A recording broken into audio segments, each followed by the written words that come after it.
Officer James Morrison's cruiser glided through the quiet streets of Silver Oak Heights, the setting sun painting the sky in brilliant shades of orange and purple. The digital clock on his dashboard blinked 7:45 p.m., marking the final hour of what had felt like the longest shift in his 15 years of service. His radio crackled with the usual end-of-shift chatter, but Morrison's mind wandered to the stack of paperwork waiting on his desk. 3 false alarms at the new shopping center had filled his afternoon with pointless report writing.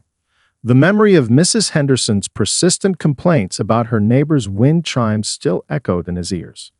The autumn breeze carried fallen leaves across his path as he turned into Riverside Park for his final patrol. The park's winding paths stretched before him, normally empty at this hour except for the occasional jogger. Movement caught his eye. A solitary figure hunched over a gleaming laptop settled comfortably on one of the wooden benches near the central fountain. Morrison squinted through his windshield, observing the teen's complete absorption in whatever filled his screen. The blue glow illuminated the boy's features, highlighting his deep concentration. No other kids in sight, which was unusual. Teenagers typically traveled in packs, especially after sunset. Pulling his cruiser to a gentle stop, Morrison noticed the position of the bench, directly beneath one of the park's free Wi-Fi hotspots. Smart kid, he thought, before remembering that the park technically closed to the public at sunset. Rules were rules, regardless of how peaceful the scene appeared. The crisp evening air hit his face as he stepped out of his vehicle, straightening his uniform jacket out of habit. His boots crunched softly against the gravel path, but the teen didn't stir. Morrison could now see the rapid movement of fingers across the keyboard, dancing in an intricate pattern that spoke of expertise rather than casual browsing. "Excuse me, young man," Morrison called out, maintaining a professional tone. No response. The teen continued typing, his head slightly bobbing to what Morrison now realized was music playing through his expensive-looking headphones. The officer's shoulder radio squawked, breaking the evening quiet, but even this failed to catch the boy's attention.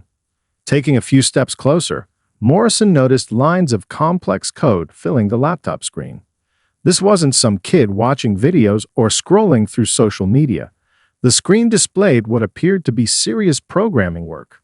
For a moment, Morrison felt a twinge of respect for the young coder's dedication, remembering his own son's interest in computers. The fountain's gentle splashing provided a peaceful backdrop as Morrison approached the bench. He could now see the teen's features more clearly. Asian descent, probably around 17, wearing a well-worn Harvard computer science sweatshirt. The boy's intense focus reminded Morrison of the department's tech specialists when they were deep in system maintenance. "Park's closed, son." Morrison tried again, louder this time. Still nothing. The officer checked his watch, 7:52 p.m. 8 minutes until his shift ended, and all he needed was a simple acknowledgement from this kid. The day's frustrations began bubbling up as he remembered the mountain of paperwork still awaiting him. Morrison reached toward the teen's shoulder, intending to tap it gently, when a gust of wind scattered nearby leaves and carried the faint sound of laughter from somewhere deeper in the park. His head turned sharply toward the noise, probably more teens hiding in the growing darkness. Perfect. Just what he needed to wrap up his shift. Looking back at the oblivious programmer, Morrison felt his patience wearing thin. The simple task of clearing the park before end of shift was turning into yet another complicated situation.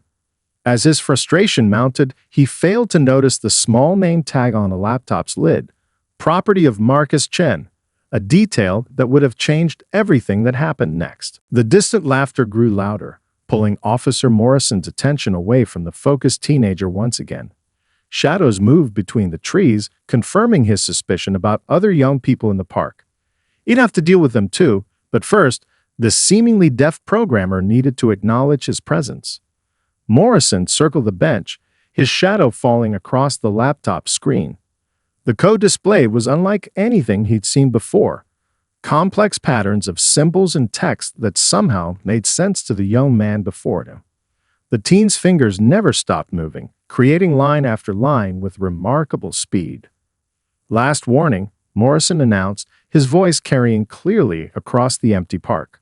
The fountain's rushing water provided a backdrop to his words, but they might as well have been whispers to the boy wearing those high-end noise-canceling headphones. The officer noticed the brand. His youngest daughter had begged for the same pair last Christmas.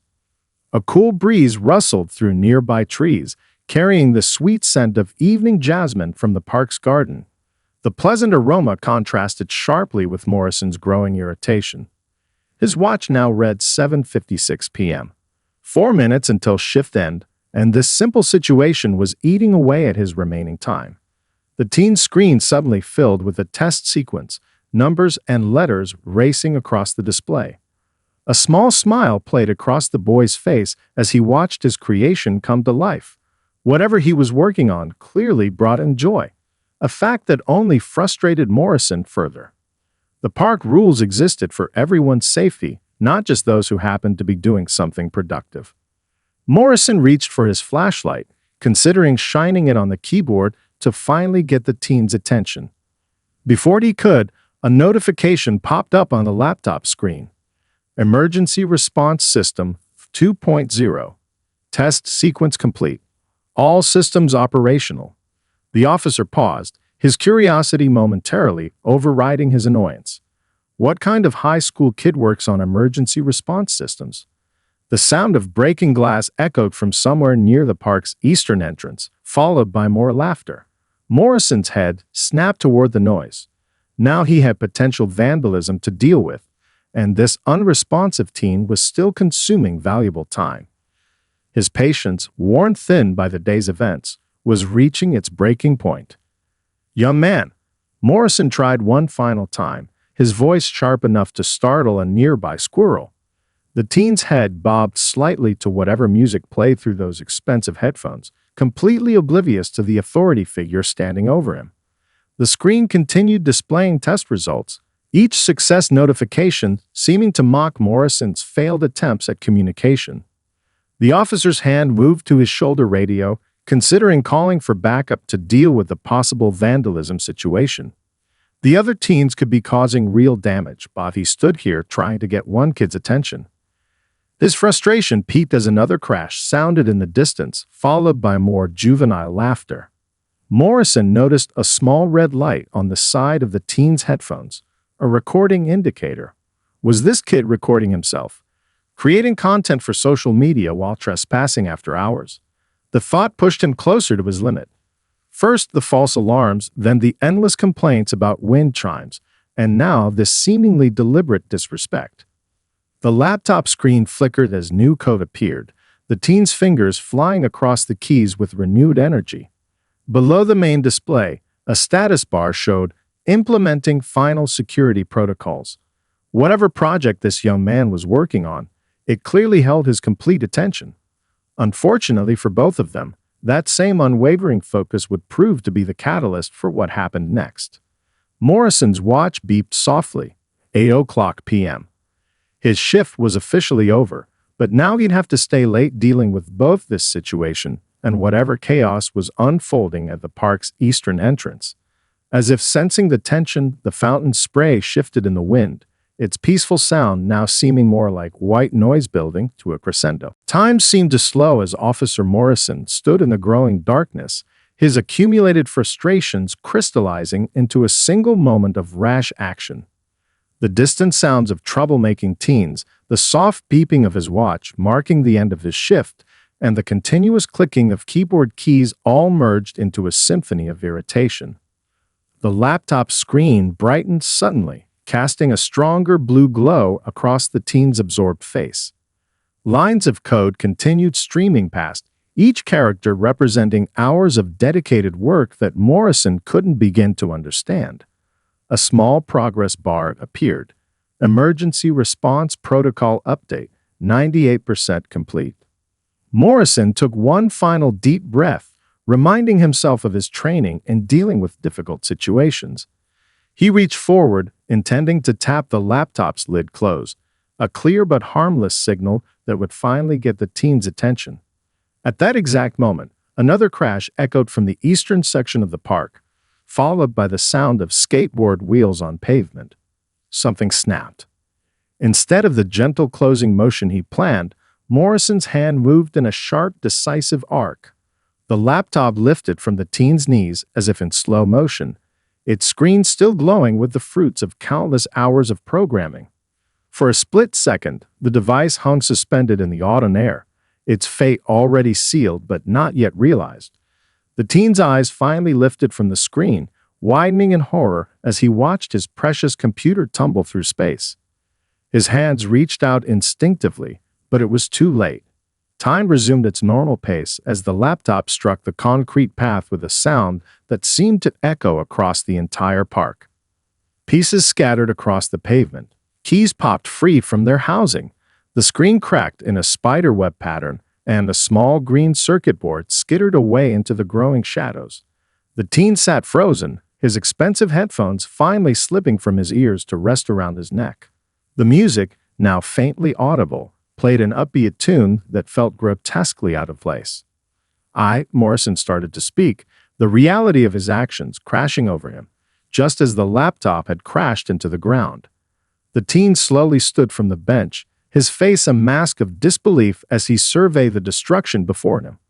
Behind them, the fountain continued its steady flow, indifferent to the drama unfolding beside it. 6 months of work, the teen whispered, his voice barely audible. He knelt beside the largest piece of the laptop, fingers trembling as they traced the cracked screen. My entire project. The prototype was almost finished. A small USB drive had broken free from its port, landing several feet away in a patch of grass.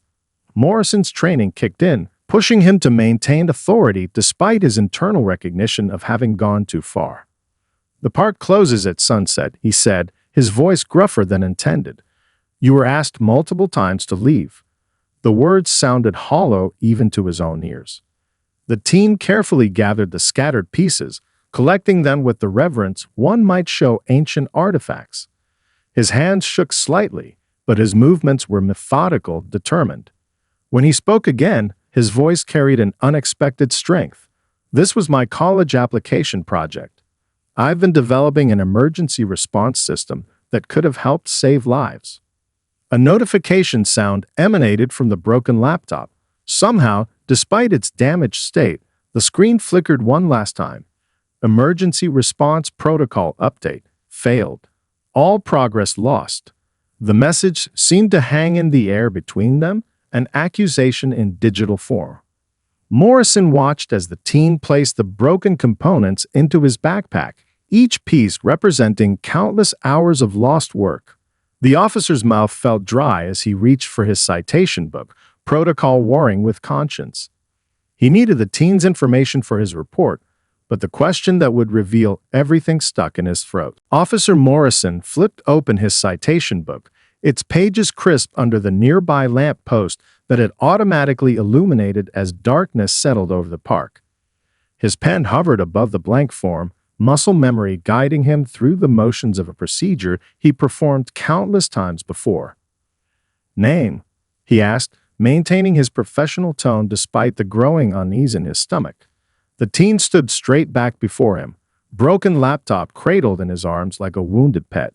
The boy's composure was remarkable. No shouting, no threats of lawsuits, just a controlled dignity that seemed beyond his years. "Marcus Chen," the teen replied quietly, meeting Morrison's eyes for the first time. The name hung in the air between them for a moment before its significance registered. Morrison's pen froze mid-stroke, creating a small blue blot on the citation paper that slowly spread like spilled ink. The morning staff meeting flashed through Morrison's mind. Chief Chen's proud smile as he shared news about his son's latest coding achievement. "Marcus has been selected as a finalist in the National Young Innovators Competition," the chief had announced. "His emergency response system could revolutionize how we handle crisis situations." Morrison's gaze dropped to the shattered laptop, then back to Marcus's face. The family resemblance he hadn't noticed before now seemed glaringly obvious.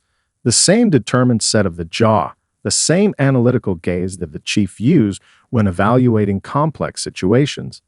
The weight of what he'd done pressed down on him like a physical force. "You're David Chen's son," Morrison said, his voice barely a whisper.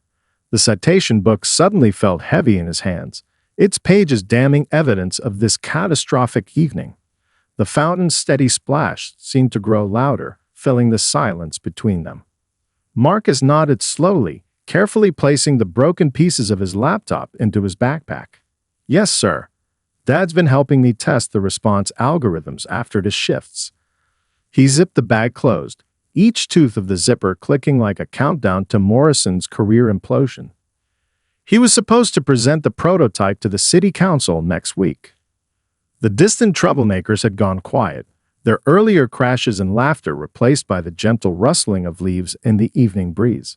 Morrison found himself wishing for their chaos now, anything to break the terrible significance of this moment. "I didn't," Morrison started, then stopped. There was no explanation that could justify his actions, no procedural handbook that covered destroying the police chief's son's property in a moment of unchecked frustration. His 15 years of service flashed before his eyes, each commendation and achievement now overshadowed by this single terrible decision. Marcus shouldered his backpack, the broken computer shifting audibly inside. "I should head home," he said, his calm tone somehow worse than any anger could have been. "Dad's probably wondering why I'm not answering his texts." He gestured to the broken laptop. "My phone was connected to my hotspot on the laptop. Can't receive messages now." Morrison watched as Marcus took a few steps toward the park entrance, then turned back. "Officer Morrison, right? I recognize you from the department barbecue last summer." A small, inexplicable smile crossed the teen's face. "Dad says you're one of his best officers. He tells everyone about how you talked that jumper off the bridge last month." The citation book slipped from Morrison's numb fingers, landing softly in the grass. The blank form stared up at him, a pristine record sheet that should have documented a simple trespassing warning. Instead, it would become part of what he already knew would be a very different kind of report, one that could end his career in law enforcement. The fluorescent lights of the police station hummed overhead as Officer Morrison sat alone in the break room, watching steam rise from his untouched coffee. The morning shift change had happened 30 minutes ago, but he barely registered the usual bustle of arriving officers. His mind kept replaying the sound of Marcus's laptop hitting the concrete, a sound that had haunted his sleepless night. Through the break room's glass windows, he could see his colleagues casting furtive glances his way. News traveled fast in a police department, especially news this explosive. Officer Sarah Martinez, his usual coffee companion for the past 5 years, had chosen a seat at the far end of the room. The space around him had become a void that no one dared to fill. Down the hall in his office, Chief David Chen held the remains of his son's laptop, carefully arranged on his desk like evidence from a crime scene. His fingers traced the cracked screen, feeling the spiderweb patterns that had shattered more than just the display. Marcus had spent countless weekends at this very station, coding in the corner of his father's office, dreaming of making law enforcement more efficient. The chief's secretary poked her head in, then quickly retreated upon seeing his expression. A stack of morning reports sat untouched on his desk, overshadowed by the broken pieces of technology before him. His phone buzzed, another message from the city council asking about next week's scheduled presentation of the emergency response system. He let it go to voicemail. Back in the break room, Morrison's phone lit up with a text from his daughter. "Dad, is it true what they're saying at school about what happened with Marcus's computer?" He turned the phone face down without responding. Even his family wasn't isolated from the ripples of his actions. Detective Rodriguez, passing through for his morning coffee, paused by Morrison's table. "James," he said softly, using Morrison's first name for the first time in their decade-long association. "The internal affairs guys are setting up in conference room B." He hesitated, then added, "They're saying it'll be a formal review." The words "formal review" echoed through the station like a death knell. Officers who had witnessed Morrison's 15 years of exemplary service now found reasons to study their shoes when passing him. The same colleagues who had celebrated with him last month after the bridge rescue now treated him like a cautionary tale in the making. In the tech department, Marcus's project folder sat open on the lead analyst's computer. Lines of brilliant code that could have revolutionized their emergency response protocols now existed only in fragments, backed up to a server that didn't contain the latest crucial updates. The tech team had spent the morning trying to recover data from the laptop's damaged hard drive, but the impact had been too severe. Chief Chen stood at his office window, watching the usual morning activities in the parking lot below. He saw Morrison's empty parking space, the one he'd earned through years of dedicated service, and felt the weight of the decisions ahead. His son's quiet dignity in handling the situation had made him proud, but it didn't make his position any less difficult. The chief's phone buzzed again. This time it was Marcus sending a simple message that made him catch his breath. "Dad, I think I might have a solution. Can we talk before your meeting with Aya?" Attached was a rough sketch of what looked like a collaborative project proposal. Morrison stared into his cold coffee, unaware that a potential lifeline was being crafted by the very person he wronged. The morning sun streamed through the break room windows, casting long shadows across the empty chairs surrounding him. In the distance, he could hear the formal review committee members arriving, their footsteps echoing down the hallway like approaching thunder. Conference Room B had never felt smaller than it did now, with tension filling every corner of the space. The internal affairs investigators sat on one side of the long table, their expressions carefully neutral as they reviewed their notes. Officer Morrison occupied a single chair on the opposite side, his usual confident posture replaced by the weight of uncertainty. The door opened and Chief Chen entered, his face unreadable, but it was the figure behind him that drew everyone's attention. Marcus carrying his backpack and a thick folder of documents. The teen's presence wasn't standard procedure for a formal review, and whispers rippled through the assembled officers. "Before we begin the official proceedings," Chief Chen announced, his voice steady, "my son has requested an opportunity to address this situation." He gestured to Marcus, who stepped forward with a composure that made him seem older than his 17 years. Marcus placed his folder on the table and opened his laptop, a borrowed one from the school's computer lab. Officer Morrison's actions last night destroyed 6 months of coding work. He began, his clear voice carrying across the silent room. Morrison's shoulders tensed, preparing for the damning testimony that would end his career. But Marcus wasn't finished. What Officer Morrison couldn't have known was that his actions also revealed a critical flaw in my emergency response system. The team clicked open a presentation, and diagrams filled the screen. If a simple accident could destroy all my work, imagine what would happen if the system failed during a real emergency. The room stirred with confusion. This wasn't the angry accusation everyone had expected. Marcus continued, his fingers dancing across the keyboard as he pulled up complex flowcharts. "I've spent the morning redesigning the entire system architecture. Instead of a single point of failure, we need redundancy, cloud backups, and physical failsafes." Chief Chen watched his son with growing understanding, while the IA investigators exchanged glances. Morrison sat straighter in his chair, his law enforcement experience allowing him to see where this might be heading. "My proposal is this," Marcus said, turning to face Morrison directly. "Instead of disciplinary action, I'd like Officer Morrison to work with me on rebuilding the system. His 15 years of field experience could help make this project truly practical for real-world situations." The team pulled out detailed sketches showing how police protocols could be integrated into the software. Officer Morrison's incident response background would be invaluable in testing the system's resilience. Who better to help create failsafes than someone who's seen firsthand how things can go wrong? One of the IA investigators leaned forward. "Are you saying you don't want to file a complaint?" The question hung in the air as Marcus shook his head. "I'm saying I want to turn this mistake into an opportunity," Marcus replied, his gaze steady. "My original code was theoretical. With Officer Morrison's input, we could create something that actually saves lives." Morrison found his voice for the first time since entering the room. "You'd be willing to work with me? After what I did?" The disbelief in his tone was evident to everyone present. Marcus's response was interrupted by Chief Chen clearing his throat. As department head, I should recuse myself from this decision. He paused, looking between his son and his officer. But as a father, I have to admire the wisdom in finding a way to learn from our mistakes rather than just punishing them. The atmosphere in Conference Room B shifted subtly. Where there had been tension, now there was a spark of possibility. The IA investigators huddled together, speaking in low tones.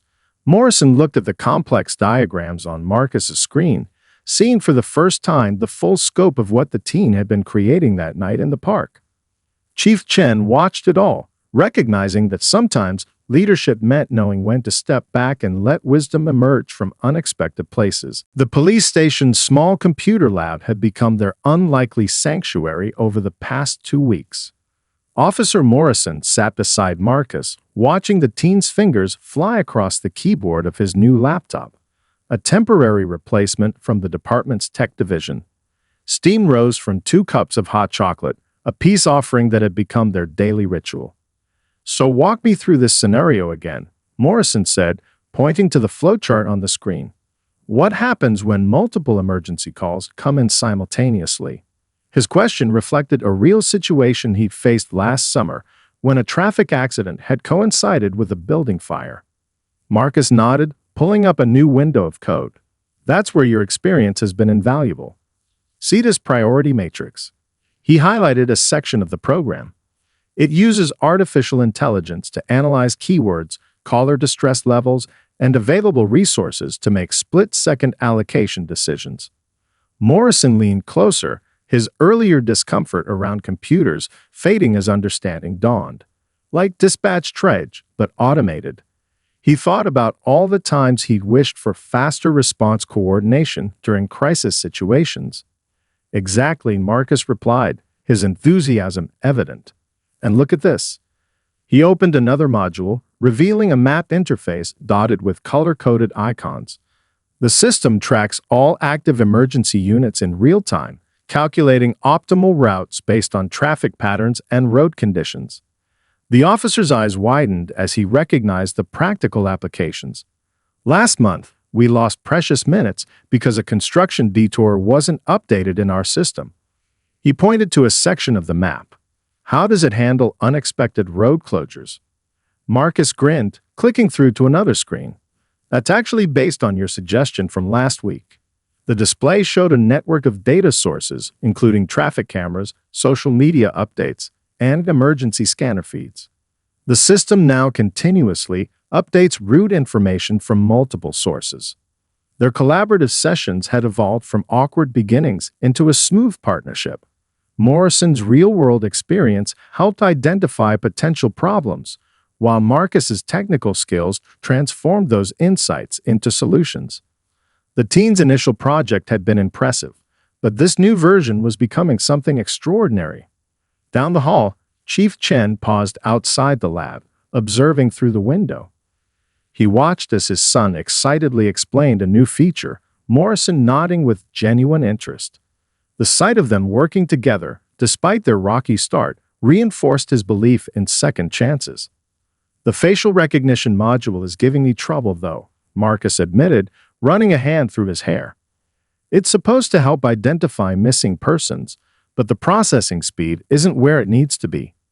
Morrison thought for a moment, then shared a story about a missing child case from his early days on the force. "We found her because a store owner remembered a distinctive backpack," he explained. "Maybe the system could track unique identifiers beyond just faces." Marcus's eyes lit up, and his fingers resumed their dance across the keyboard. "We could create a multi-point recognition system," he mused, already coding the new approach. "Clothing, accessories, walking patterns." His voice trailed off as he immersed himself in the solution. The officer smiled, remembering how those same focused eyes had once been glued to a different screen in the park. But now, instead of frustration, he felt pride in watching the young programmer work. Their partnership had grown into something neither could have predicted that fateful evening. Through the lab window, they could see other officers stopping to watch their progress. Word had spread about the revolutionary system being developed, and the initial whispers about Morrison's mistake had transformed into excited discussions about the department's technological future. As the afternoon sun cast long shadows through the lab's windows, Marcus sat back and stretched. "Want to test the new emergency vehicle routing algorithm?" he asked, reaching for his hot chocolate. Morrison nodded, pulling his chair closer to the screen. Neither of them noticed Chief Chen's approving smile as he continued down the hallway, leaving them to their shared mission of turning a moment of destruction into something remarkable. The city council chamber buzzed with anticipation. Every seat was filled, with standing room only along the walls. Officers in dress uniforms mingled with tech industry representatives, all gathered for what the mayor had dubbed a revolutionary moment in emergency response technology. Marcus stood at the podium, his presentation ready to begin. He looked different now, more confident, more polished in his dark blue suit. In the front row, Officer Morrison sat beside Chief Chen, both wearing expressions of quiet pride. 3 months of intensive collaboration had led to this moment. Distinguished council members, honored guests, Marcus began, his voice steady. What I'm about to demonstrate began as a simple coding project, but thanks to an unexpected incident in Riverside Park, it evolved into something far more powerful. He caught Morrison's eye, sharing a knowing smile. The main screen lit up with a live demonstration of the emergency response system. Marcus guided the audience through a simulated crisis, a multi-car accident with concurrent medical emergencies. The system sprang to life, coordinating resources, calculating optimal routes, and adapting in real time to changing conditions. The breakthrough came when we realized that theoretical solutions weren't enough, Marcus continued. We needed real-world experience to create something truly effective. He gestured to Morrison. Officer James Morrison provided that crucial perspective, turning abstract code into practical solutions. In his seat, Morrison felt a wave of emotion. 3 months ago, he'd thought his career was over. Now he was part of something groundbreaking. The same officers who had avoided him in the break room were now looking at him with newfound respect. The demonstration continued as Marcus showed how the system handled multiple scenarios simultaneously. "Watch what happens when we introduce unexpected variables," he said, clicking through to a new simulation. The screen displayed a situation similar to the night their partnership began, multiple incidents requiring immediate attention. Chief Chen leaned forward, watching his son command the room with the same quiet authority he'd shown during that crucial meeting in Conference Room B. The decision to transform disciplinary action into collaboration had paid off beyond his wildest expectations. "We've already implemented beta testing in 3 precincts," Marcus announced. "Response times have improved by 47%, but more importantly, emergency resources are being allocated more efficiently than ever before." He pulled up a chart showing the dramatic improvements in coordination between police, fire, and medical services. The mayor stood up, interrupting with an unexpected announcement. "The State Emergency Services Department has expressed interest in implementing this system across all major cities," she revealed, drawing excited murmurs from the audience. What began in our city could soon help save lives throughout the entire state. Marcus handled the surprise announcement with characteristic grace, but his eyes sought out Morrison. The officer gave him a subtle thumbs up, remembering their countless hours of testing and refinement. Their shared dedication had transformed not just the project, but themselves as well. As the presentation concluded, Chief Chen took the podium. "Sometimes our greatest achievements arise from our most challenging moments," he said, looking between his son and his officer. "This project represents more than technological innovation. It shows us the power of turning setbacks into opportunities." The standing ovation that followed wasn't just for the impressive technology. It celebrated the unexpected partnership that had made it possible. Morrison and Marcus stood side by side, accepting congratulations from city officials and fellow officers alike. Later, as the crowd began to disperse, Marcus pulled something from his bag, the original broken laptop, preserved as a reminder. Sometimes good things fall apart so better things can come together. he said, handing it to Morrison with a grin. The officer accepted the memento, thinking about how a moment of frustration had led to such an extraordinary outcome. Through the chamber windows, they could see the sun setting over Riverside Park, its golden light symbolic of the bright future they had built together from the fragments of a shattered laptop.